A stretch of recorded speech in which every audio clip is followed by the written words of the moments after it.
7h43. A gente aqui no TMC 360, agora a gente vai falar sobre uma decisão, né, um assunto importante aqui. O Conselho Nacional dos Direitos da Criança e do Adolescente, o CONANDA, avalia acionar a Justiça após o Senado derrubar uma resolução do órgão.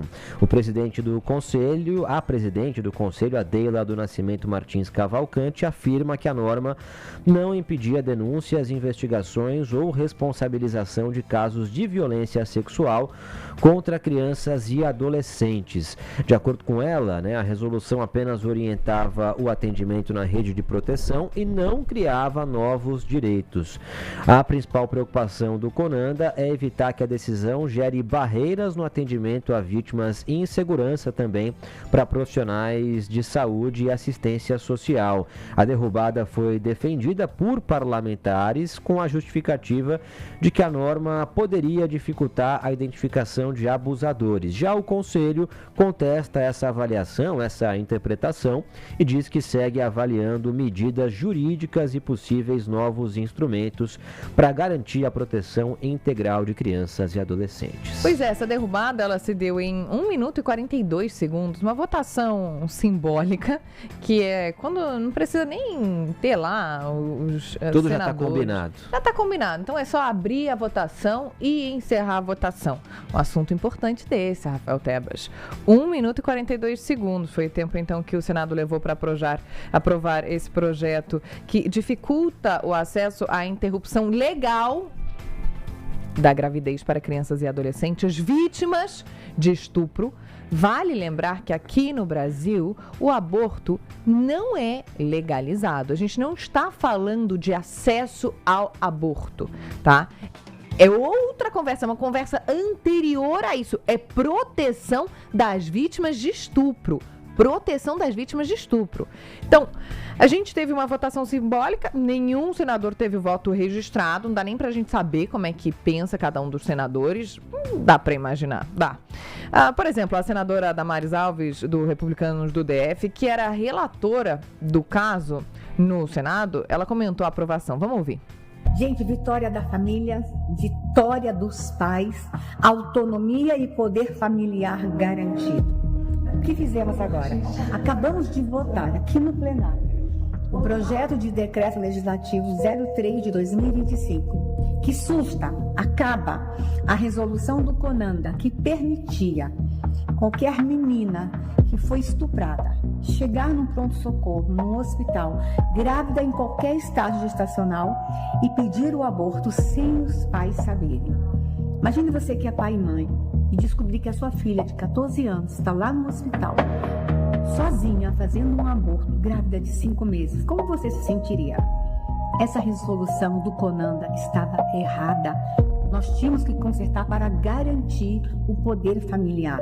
Mas a resolução tinha um outro erro também. Poderia fazer o aborto sem um boletim de ocorrência. Peraí, se uma criança chega estuprada em um hospital, tem que imediatamente fazer o boletim de ocorrência. Sabe por quê? Como é que eu vou pegar o pedófilo? Podia acontecer o seguinte: a criança foi estuprada por um vizinho, foi lá, fez o aborto, volta para casa pro lado do vizinho, ou um parente próximo. Vai lá, faz o aborto, volta para o colo do estuprador. Essa resolução estava equivocada. É um desserviço essa fala da senadora. A gente tem aqui o compromisso de trazer ponto e contraponto, todas as pautas, todos os assuntos, por mais polêmicos que sejam, tem defensores, tem opositores, e o compromisso da TMC é sempre trazer os dois lados para que você possa formular a sua opinião. Mas é um desserviço a fala da senadora. Se eu pudesse não ouvir essa fala, eu não ouviria, porque confunde absolutamente uma questão que é urgente, que é de saúde pública, com uma questão que é moral, que é uma discussão do aborto que não está sendo discutida aqui. A gente não tem isso em pauta. Mas enfim, vamos fazer o seguinte, vamos agora seguir aqui o nosso rito, vamos ouvir o contraponto da Luciana Temer, que é presidente do Instituto Liberta, que é uma organização social que trabalha pelo fim da violência sexual contra crianças e adolescentes. Ela deu a opinião sobre essa medida aprovada ou a derrubada da resolução do CONANDA. Vamos ouvir. eu acho que essa fala da senadora Damares, ela de fato não retrata o que acontece na realidade, né? Ela fala como se a menina fosse lá em qualquer lugar e pronto, já fez o aborto, voltou para casa. Daí no dia seguinte vai lá de novo e faz o aborto. Gente, deixa eu contar uma coisa para vocês. Só 2% dos municípios brasileiros têm serviço de abortamento legal. Então, para a menina conseguir chegar no serviço de abortamento legal, já é uma epopeia, né? E quando ela chega, não é simples assim, ela vai lá, chega e faz o aborto. Então, acho que a gente precisa entender que contexto de violência que é esta. Segundo, que muitas meninas não querem a presença dos pais porque os pais foram os abusadores, né? Eu vou dar um dado aqui para os ouvintes de que nós temos 6 registros de estupro de menores de 14 anos por hora neste país. 6 registros por hora. Este é um dado oficial, policial, do Anuário Brasileiro de Segurança Pública. Desses 6 registros de estupro, 5 são contra meninas e 1 contra menino. Em 63% dos casos, esse estupro é praticado por familiar, em 70% dentro de casa. Então, gente, a gente está falando de uma menina de 11 anos que foi estuprada pelo pai e engravidou. Ela não quer o pai junto nessa conversa. Veja só esse dado. 5 meninas são estupradas por hora no Brasil e 70% desses estupros acontece dentro de casa. 60% é cometido por um familiar. O que aconteceu no Senado não foi a defesa da vida e passou muito, mas muito longe de qualquer discurso pró-vida. Você que defende de verdade essa bandeira, você foi usado por esses políticos. O que vimos com a aprovação desse projeto, com a derrubada da norma do Conanda, foi a vitória de um moralismo de fachada, de mentira. É uma hipocrisia covarde de um grupo que diz proteger o feto, mas quando o feto vira uma criança, sofre violência pouquinhos anos depois, simplesmente viram as costas e olham para o lado.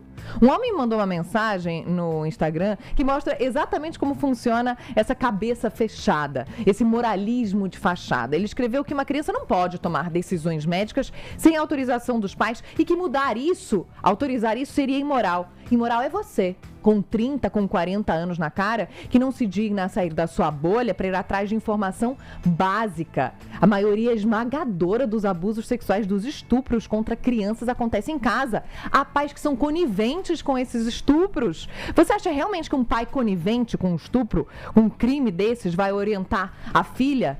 Vai levar a filha a um hospital para um atendimento médico? As pessoas não entendem que o buraco é embaixo, muito mais embaixo do que a realidadezinha delas. Por exemplo, em Brasília, essa realidade de rei, de rainha que eles vivem, não é sobre meninas terem acesso à interrupção legal da gravidez. É antes disso. Com essa mudança, os pais precisam autorizar a menina a ter qualquer atendimento médico de emergência pós-violência.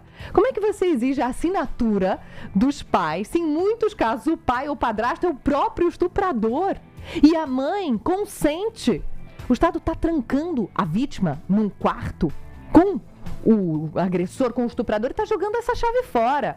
E pior de tudo, quer piorar isso? Passou o dia inteiro de ontem, não vimos uma mobilização parlamentar concreta para conseguir frear esse absurdo. Silêncio covarde, inclusive de alas ideológicas mais progressistas, de esquerda, de partidos governistas, que deveriam estar se movimentando imediatamente para acionar o Supremo Tribunal Federal, por exemplo. Onde é que estão as ações diretas de inconstitucionalidade? Cadê a urgência para judicializar essa matéria? Bom, é uma inversão absoluta da lógica. A vida e a saúde de uma criança de 10, 11 anos não pode depender do carimbo de quem as violou. O Senado não salvou ninguém, a senadora Damares Alves não salvou absolutamente ninguém, não salvou feto, não salvou bebê, não salvou vida nenhuma. O Senado só oficializou o abandono de incapaz e a omissão de quem se cala ontem e hoje assina por baixo.